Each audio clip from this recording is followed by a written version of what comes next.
Hello guys, welcome to my YouTube channel Prabhakar insights. Guys, अब हम अध्याय 12 में आ चुके हैं, जो कि राज्य के नीति निर्देशक तत्व इसमें बताए गए हैं। तो गाइस, जिनका पिछला चैप्टर छूट गया हो तो वो प्लेलिस्ट में जाकर के क्वेश्चन आंसर देख सकते हैं, भारतीय संविधान के बारे में विस्तृत जानकारी ले सकते हैं। ओके स्टूडेंट्स, तो कंटिन्यू करते हैं हम। पहला नंबर है गाइस, भारतीय संविधान में राज्य के नीति निर्देशक तत्व ग्रहण किए गए हैं।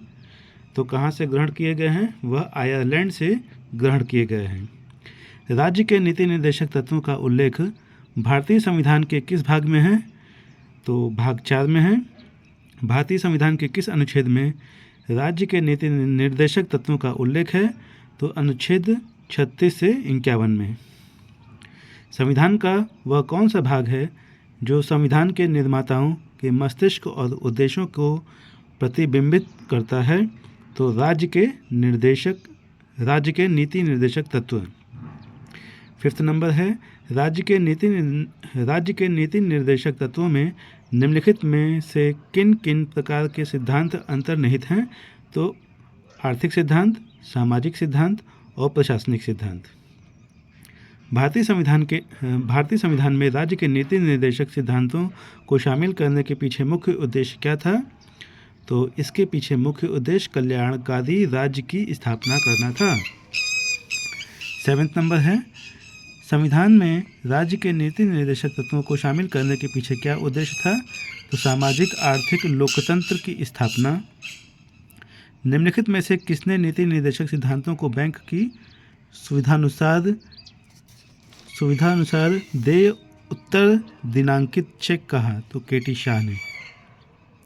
किस संवैधानिक संशोधन अधिनियम ने राज्य के नीति निर्देशक तत्वों को मौलिक अधिकारों की अपेक्षा अधिक प्रभावशाली बनाया? तो 42वां संवैधानिक संशोधन अधिनियम 1976। भारतीय संविधान का कौन सा अंग समाजवादी व्यवस्था स्थापित करने की प्रेरणा देता है? तो नीति निर्देशक तत्व। गाइस, अब हम 11th नंबर पर आ गए हैं गाइस। तो जो भी गाइस वीडियो देख रहे हैं तो वो सेल्फ स्टडी करना बिल्कुल ना भूलें। सेल्फ स्टडी बहुत ही इम्पॉर्टेंट है किसी भी एग्ज़ाम को निकालने के लिए, ये मैं आपसे हर वीडियो में कहता हूँ। 11th नंबर है, संविधान में कल्याणकारी राज्य का आदेश दिया जाता है? तो नीति निर्देशक तत्वों में। नीति निर्देशक सिद्धांत हैं? तो नीति निर्देशक सिद्धांत हैं वाद योग्य नहीं हैं। नीति निर्देशक तत्वों का क्रियान्वयन निम्नलिखित में से किस पर निर्भर करता है? तो सरकार के पास उपलब्ध संसाधनों पर। गाइस, यहाँ पर कुछ आवाज़ आ रही होगी तो आप कृपया करके उस पर ध्यान मत दीजिएगा और पढ़ाई करते समय सिर्फ ध्यान पढ़ाई पर रहे। ओके गाइस, तो मैं 13 नंबर फिर से एक बार रिपीट कर दे रहा हूँ। नीति निर्देशक तत्वों का क्रियान्वयन निम्नलिखित में से किस पर निर्भर करता है? तो सरकार के पास उपलब्ध संसाधनों पर। मूल अधिकार और राज्य के नीति निर्देशक तत्व में क्या अंतर है? तो मूल अधिकार वाद योग्य है जबकि राज्य के नीति निर्देशक तत्व नहीं। मौलिक अधिकार एवं राज्य के नीति निर्देशक तत्वों के विषय में कौन सा कथन सही है? तो वे एक दूसरे के पूरक हैं। एक कल्याणकारी राज्य के निर्देश आदर्श वर्णित हैं? तो क्या राज्य के नीति निर्देशक तत्वों में वर्णित है। नीति निर्देशक तत्वों को कार्यान्वित करने के लिए क्या मूल अधिकारों का हनन हो सकता है? तो कुछ का हो सकता है।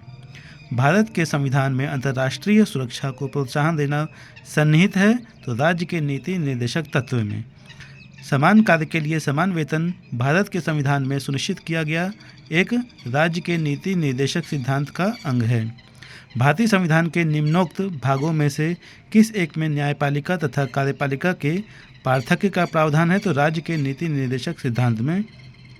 भारतीय संविधान में राज्य के नीति निर्देशक सिद्धांत को किस मुख्य कारण से सम्मिलित किया गया है? तो कल्याणकारी राज्य की स्थापना के लिए। मूलभूत संविधान में कौन से भाग में राज्य लोक कल्याण की संकल्पना सम्मिलित की गई है? तो राज्य के नीति निर्देशक तत्व में। संविधान का कौन सा अंश भारत के नागरिक को आर्थिक न्याय प्रदान करने का संकेत करता है? तो राज्य के नीति निर्देशक तत्व। 24 नंबर है गाइस, निम्नांकित में से कौन सा राज्य नीति निर्देशक सिद्धांत नहीं है? तो निजी संपत्ति की समाप्ति। राज्य के नीति निर्देशक तत्व नहीं है तो वैज्ञानिक मनोभाव के विकास का। राज्य के नीति निर्देशक तत्व में क्या शामिल है जो मूल अधिकारों में नहीं है? तो कुटीर उद्योग को प्रोत्साहन। किसी नीति निर्देशक सिद्धांत को प्रायः समाजवादी माना जाता है? तो ग्राम पंचायतों की स्थापना में। निम्नलिखित निर्देशक सिद्धांतों में से वह सिद्धांत कौन सा है जिसे गांधीवादी सिद्धांत कहा जाता है? तो स्वशासन के प्रभावी एकलों के रूप में ग्राम पंचायत का संगठन। नीति निर्देशक तत्व का महत्व किसके लिए है? तो राज्य के लिए है। भारत के किस राज्य में समान नागरिक संहिता लागू है? तो गोवा में। राज्य के नीति निर्देशक सिद्धांतों के अनुसार किस आयु तक के बच्चों को निःशुल्क एवं अनिवार्य शिक्षा देने की आशा की जाती है? तो 14 वर्ष। गाइस आप इसका स्नैपशॉट लीजिएगा 32 नंबर का, इसकी सेल्फ स्टडी कीजिएगा आप। और जो मैं काफ़ी इंपॉर्टेंट है सिर्फ उसी को यहाँ पर बता रहा हूँ गाइस, बाकी आप सेल्फ स्टडी करिएगा। 33 नंबर है, भारतीय संविधान के कौन से संशोधन अधिनियम द्वारा टकराव की दशा में राज्य के नीति निर्देशक तत्वों को मूल अधिकारों पर वरीयता प्रदान की गई है? तो 42वां। भारतीय संविधान के अंतर्गत कल्याणकारी राज्य की अवधारणा निम्नलिखित में से किस अनुच्छेद में वर्णित है? तो अनुच्छेद 38। भारतीय संविधान के निम्नलिखित अनुच्छेदों में से कौन सा अनुच्छेद राज्य सरकार को ग्राम पंचायतों को संगठित करने का निर्देश देता है? तो अनुच्छेद 40। भारतीय नागरिकों के लिए समान सिविल संहिता प्राप्त कराने की बात कही गई है? तो अनुच्छेद 48 क में। गाइस अब हम आ गए हैं 38 नंबर पर। संविधान के किस अनुच्छेद में न्यायपालिका का कार्यपालिका से पृथक्करण उल्लेख किया गया है? तो अनुच्छेद 50। राज्य के नीति निर्देशक सिद्धांतों में से किस अनुच्छेद का संबंध अंतर्राष्ट्रीय शांति और सुरक्षा के संवर्धन से है? तो अनुच्छेद 51। भारतीय संविधान के किस अनुच्छेद द्वारा निम्न दुर्बल वर्गों को शिक्षा संबंधी सुरक्षा प्रदान की गई है? तो अनुच्छेद 46।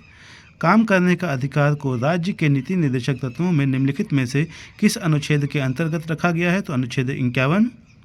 गाइस आप इसका स्नैपशॉट लीजिएगा और सेल्फ स्टडी करिएगा, because self study is very important to clear any exam.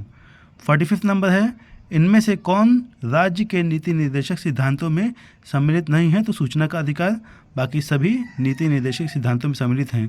तो सम्मिलित कौन कौन सा है? तो मद्य निषेध, काम का अधिकार, समान कार्य हेतु समान वेतन। 46 नंबर है, निम्नलिखित में से कौन सा एक संविधान के 42वें संशोधन द्वारा नीति निर्देशक तत्वों में नहीं जोड़ा गया? तो सभी नागरिकों के लिए समान आचार संहिता। 49 नंबर है, राज्य के नीति निर्देशक तत्व सहज अध्ययन के लिए निम्न में से कौन से भागों में विभाजित किए जा सकते हैं? तो उपर्युक्त सभी, मतलब समाजवादी, उदार बौद्धिकतावादी, गांधीवादी। 50 नंबर है, निम्नलिखित में से कौन सा एक भारत के संविधान में यथा प्रतिष्ठापित राज्य की नीति निर्देशक तत्व का भाग नहीं है? तो स्वीय विधि, पर्सनल लॉ का संरक्षण। गाइस सेल्फ स्टडी करते रहिए, वीडियो को 2 से 3 बार देखिए, और जब आप 2 से 3 बार वीडियो देखेंगे तो आपको अच्छे से समझ में आ जाएगा, याद हो जाएगा, और एग्ज़ाम में जब आप एग्ज़ाम देने के लिए बैठेंगे तो आपको कोई दिक्कत नहीं होगी गाइस। और सेल्फ स्टडी करते रहिए, जो मैं हर वीडियो में आपसे कहते रहता हूँ। ओके गाइस, वीडियो पसंद आया तो लाइक कीजिएगा, चैनल को सब्सक्राइब कीजिएगा, बेल आइकन पर क्लिक कीजिएगा ताकि आपके पास समय से नोटिफिकेशन आता रहे और आप इसी तरह से नॉलेज को ग्रहण करते रहें। ओके गाइस, मिलते हैं हम नेक्स्ट वीडियो में। Thank you for watch this video.